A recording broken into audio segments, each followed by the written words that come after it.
What's up, guys? I'm going to talk about germinating seeds today. There are a few methods that I use that I find helpful for myself. I'm going to go through them. By all means, it's not the only ways of doing it, but I'm going to show you a few. First, there is putting the seed in a container with soil. Generally, you don't want to put it any deeper than 1/8 of an inch in the soil because if you get it too deep, the seed just does not have enough energy to reach up and pop up through the soil. So I would recommend 1/8 of an inch at the most. Just lightly cover it up, keep it moist, keep heat underneath it. There are different methods of applying heat. The one that I use, I find the best, is using heat pads, and you can buy them at your local hydroponic store, online. They come in, you can buy just the pad itself, you can buy the pad and the propagation units together like a kit. I've done that before. This is one of the older ones I have. Basically just plug it in and it'll heat up to about 84, 85 degrees, and I put my containers on top and let it go. And once they pop, I apply daylight light like outside, but I use daylight bulbs, and I put about 2 inches from the surface, and as they grow, they pop up and they grow, I just move it, keep it 2 inches above.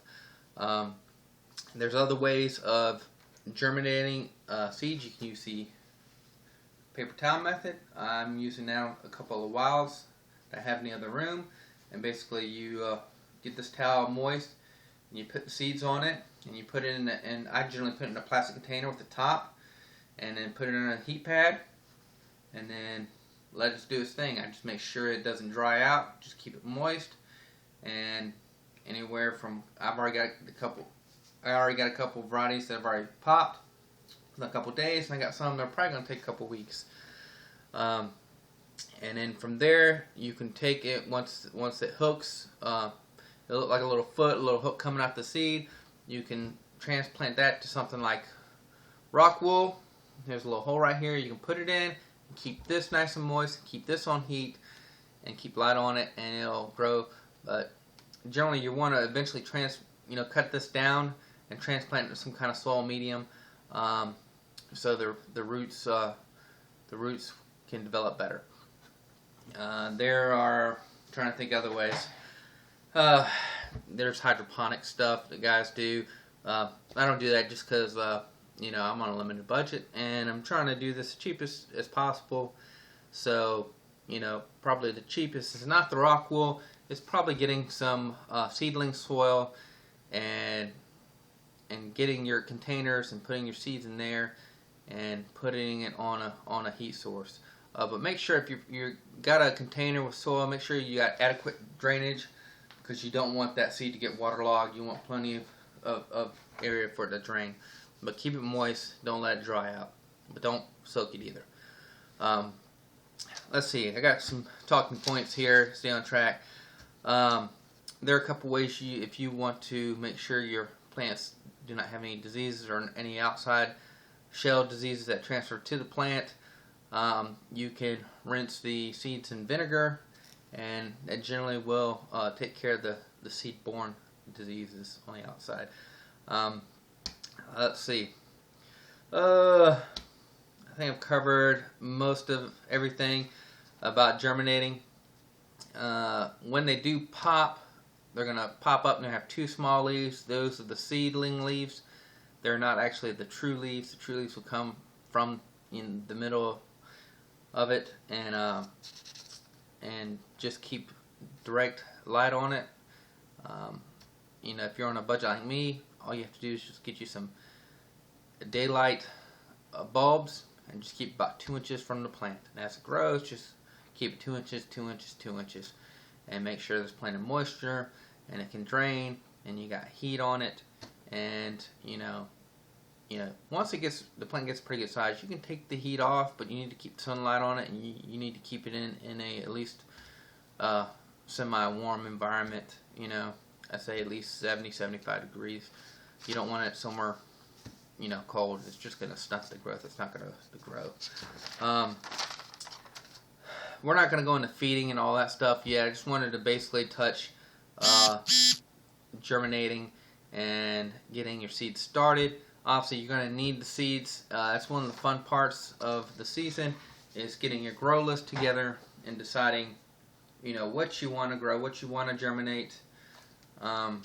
You know, picking your varieties out, what you want to grow. I generally, you know, when I have to do like tissue method, I'll put 5, 6, 7, 8 of one variety on there, because you may have, you know, you may have several that don't pop. You may have 2, 3 that pop. So, you know, that way you don't waste a whole thing of soil on something that may not germinate. At least if it pops, and you can put it into the soil, and you know that one started.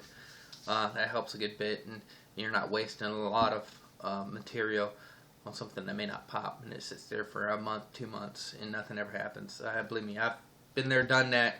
So, for a lot of my friends, they already know all this stuff, and they have even more advanced techniques of doing things. This is just for the people that are just trying to get started and get going in doing a hobby, or growing chilies, or this pretty much applies to any kind of variety. You know, I would say minus the heat on a lot of the herbs, basically, you know, just above sunlight and about 70, 74, 75 degrees, herbs and things do not generally need heat from underneath to germinate. But the principles are the same, you know, putting it about 1/8 of an inch in the soil and covering it up, keeping it moist, and some sunlight and heat to it, and they'll pop too.